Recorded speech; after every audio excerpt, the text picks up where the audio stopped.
मित्रों, क्या पंजाबी गायक दिलजीत दोसांझ बीजेपी में शामिल होने वाले हैं? क्या वो भाजपा में शामिल होकर चुनाव लड़ने वाले हैं या फिर वो कोई बड़ा पॉलिटिकल गेम खेल रहे हैं? इस समय इन्हीं सारी बातों पर लगातार चर्चा चल रही है, क्योंकि दिलजीत दोसांझ ने काम ही कुछ ऐसा किया है कि वे माना जा रहा है कि वो बीजेपी में शामिल हुए बिना रह नहीं पाएंगे। मित्रों, नए साल पर यानी 1 जनवरी के दिन दिलजीत अचानक से प्रधानमंत्री मोदी से मिलने पहुंच गए। अब ये देखकर सभी लोग चौंक गए, क्योंकि पिछले कुछ समय से दिलजीत दोसांझ जो कह रहे थे, जो कर रहे थे, उसे देखकर यह माना जा रहा था कि वो भाजपा के आलोचक हैं। यहां तक कि कई लोग उन्हें खालिस्तानियों के प्रति सहानुभूति रखने वाला भी कह रहे थे।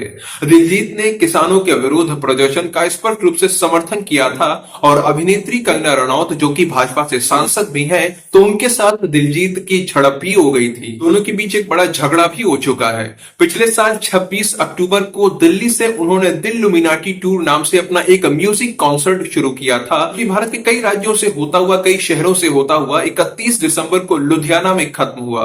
तो जब से उनका ये टूर शुरू हुआ था, तब से भी लगातार कोई ना कोई विवाद सामने आता ही जा रहा था। उन विवादों को देखकर स्पष्ट रूप से कहा जा सकता था कि वो भाजपा के दुर्विरोधी बनते जा रहे हैं, दुर्विरोधी बन चुके हैं। तो अपने इस दिल्लुमिनाटी टूर के दौरान उन्होंने अपनी एक सोशल मीडिया पोस्ट में पंजाब की स्पेलिंग गलत लिख दी थी। PUNJAB उन्हें लिखना चाहिए था, लेकिन उसकी जगह पर उन्होंने PANJAB लिख दिया था, जिसके बाद विवाद शुरू हो गया। उन पर भारत के खिलाफ षड्यंत्र करने का आरोप लगाया गया, क्योंकि पाकिस्तान वाले पंजाब को अंग्रेजी में PANJAB लिखते हैं, मतलब PAN से शुरू होती है उसकी स्पेलिंग, जबकि भारत के हिस्से वाले पंजाब को PUNJAB लिखा जाता है। उन्होंने PAN यानी पाकिस्तान की तरह लिख दिया था, इसीलिए विवाद शुरू हो गया। ये जाने लगा कि वो पाकिस्तान के पंजाब को प्रमोट कर रहे हैं, भारत को नीचा दिखाना चाहते हैं। इसी बीच पंजाबी गायक गुरु रंधावा ने अपनी एक पोस्ट में पंजाब की सही स्पेलिंग लिखकर भारत का झंडा लगाकर पोस्ट किया। माना गया कि वो दिलजीत को जवाब दे रहे हैं। हालांकि इसके बाद दिलजीत ने सफाई भी दी थी। उन्होंने कहा कि अगर एक पोस्ट में उनसे गलती हो गई है तो उसे षड्यंत्र कैसे माना जा सकता है। उन्होंने कहा था कि वो भारत से बहुत प्यार करते हैं और अब वो पंजाब को पंजाबी भाषा में लिखा करेंगे, ताकि कोई विवाद ना हो पाए। इसके बाद मध्य प्रदेश के इंदौर में जब दिलजीत अपना म्यूजिक कॉन्सर्ट करने के लिए पहुंचे, तो उस कॉन्सर्ट को बजरंग दल ने रद्द करने की मांग की थी। हिंदू संगठनों ने मांग उठाई थी कि कॉन्सर्ट में शराब और मांस न परोसा जाए। इसको लेकर काफी विरोध प्रदर्शन भी हुआ था। अब विरोध करने वालों को जवाब देते हुए उन्होंने उर्दू के मशहूर शायर राहत इंदौरी की एक शायरी बोली थी। इसे लेकर वो काफी चर्चा में आए थे। उन्होंने कहा था कि सभी का खून शामिल है यहाँ की मिट्टी में, किसी के बाप का हिंदुस्तान थोड़ी है। इसके बाद एक और बड़ा विवाद देखने को तब मिला जब दिलजीत ने एक कॉन्सर्ट के दौरान ये कहा कि लाइव शो के लिए भारत में कोई भी अच्छा इंफ्रास्ट्रक्चर नहीं है, इसलिए जब तक सब कुछ ठीक नहीं होता वो भारत में कोई भी शो नहीं करेंगे। उन्होंने जो ये टिप्पणी की थी, इसे भी भारत विरोध की तरह देखा गया था, भारत को नीचा दिखाने वाला माना गया था। तो अब ये तो मैंने आपको कुछ मुख्य विवाद बताए हैं जो सबसे ज्यादा चर्चा का विषय बने। बाकी विवादों की लिस्ट तो बहुत लंबी है, लेकिन इन विवादों के चलते उनकी छवि भाजपा विरोधी बन गई थी।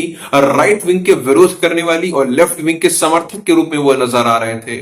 उन्हें कभी कभी खालिस्तानी समर्थक भी बोला जा रहा था। लेकिन वो नए साल की शुरुआत करने के लिए अचानक प्रधानमंत्री मोदी से मिलने चले गए और वहां पर उन्होंने जो भी कहा उसे देखकर किसी को भी भरोसा नहीं हो रहा था कि आखिर ये हो क्या रहा है। दिलजीत ने मोदी जी से हुई अपनी बातचीत की फोटो और वीडियो सोशल मीडिया पर शेयर की। उन्होंने लिखा कि 2025 की जबरदस्त शुरुआत प्रधानमंत्री नरेंद्र मोदी जी से एक बेहद यादगार मुलाकात के साथ ही जो वीडियो उन्होंने शेयर किया उसमें वो भारत की महानता के बारे में बात करते हुए नजर आ रहे हैं। उन्होंने कहा कि पूरे देश में टूर करने के बाद उन्हें पता चला कि भारत देश को महान क्यों कहा जाता है। योग की अद्भुत शक्ति पर भी चर्चा हुई। फिर दिलजीत गुरु नानक देव जी पर एक गाना गाते हुए दिखे। मोदी जी ने टेबल बजाकर उनका साथ भी दिया। अब दिलजीत दोसांझ की मोदी जी से ये मुलाकात को लेकर अलग अलग तरह की प्रतिक्रिया देखने को मिल रही हैं। लोगों का कहना है कि दिलजीत जिस तरह के कार्य कर रहे थे, जो उनकी उल्टी सीधी हरकतें थी, जो उनका भारत विरोध दिख रहा था, जो खालिस्तान के प्रति उनकी सहानुभूति दिख रही थी, तो उसे भुलाकर मोदी जी उनसे गले मिल रहे हैं। और इतना ही नहीं, इंग्लिश के साथ साथ पंजाबी में भी ट्वीट करके लोगों को बता रहे हैं कि कितनी शानदार मुलाकात रही उनके साथ में। और इतना ही नहीं, एक दिन पहले तक वो खालिस्तानी खालिस्तानी समर्थक थे, भारत में कॉन्सर्ट न करने की कसम खा रहे थे, पंजाब की स्पेलिंग गलत लिख रहे थे और अचानक से वो पवित्र हो गए, बहुआयामी व्यक्तित्व के धनी हो गए। इसीलिए कुछ लोग इस मुलाकात को दिलजीत का मास्टर स्ट्रोक कहकर पुकार रहे हैं। तो वहीं कुछ लोग ऐसे भी हैं जो इसे मोदी का मास्टर स्ट्रोक बता रहे हैं। उनका कहना है कि मोदी जी ने राजाओं की तरह दिलजीत को अपने दरबार में बुलाया। जिस भारत में वो कॉन्सर्ट नहीं करना चाहते थे, उस भारत की महानता के बारे में उनसे बातें करवाई, योग की शक्ति पर बात की। इतना ही नहीं, दिलजीत से दिल्ली में प्रधानमंत्री आवास पर ही कॉन्सर्ट करवा लिया। इन्हीं सबके बीच कुछ लोग ऐसे भी हैं जो ये कह रहे हैं कि दिलजीत दोसांझ जल्दी भाजपा में शामिल हो सकते हैं। कोई कितना भी बड़ा गायक हो, कितना भी बड़ा अभिनेता हो, एक ना एक दिन वो राजनीति में जरूर आता है और उसी दिन के लिए दिलजीत आज जमीन तैयार कर रहे हैं। जब अमिताभ बच्चन भी खुद को राजनीति से दूर नहीं रख पाए, तो जल्द ही दिलजीत भी किसी ना किसी दल में शामिल होंगे और वो दल भाजपा ही होने वाला है। अब भाजपा से चुनाव लड़कर वो सांसद बनने का अपना रास्ता तय करेंगे। फिर हो सकता है कि भाजपा की ओर से दिलजीत का संसद में मनोनयन कर दिया जाए। सभा में 12 सदस्य मनोनीत किए जाते हैं, तो हो सकता है उनमें से एक दिलजीत हो जाए। मित्रों, होने के लिए तो कुछ भी हो सकता है। बाकी मित्रों, मैं तो आप लोगों से जानना चाहूंगा कि इस मुलाकात को आप लोग कैसे देखते हैं। ये किसका मास्टर स्ट्रोक है या फिर ये एक सामान्य बातचीत थी, सामान्य मुलाकात थी? जो भी आपके मन में आ रहा है कमेंट सेक्शन में लिखकर बता सकते हैं।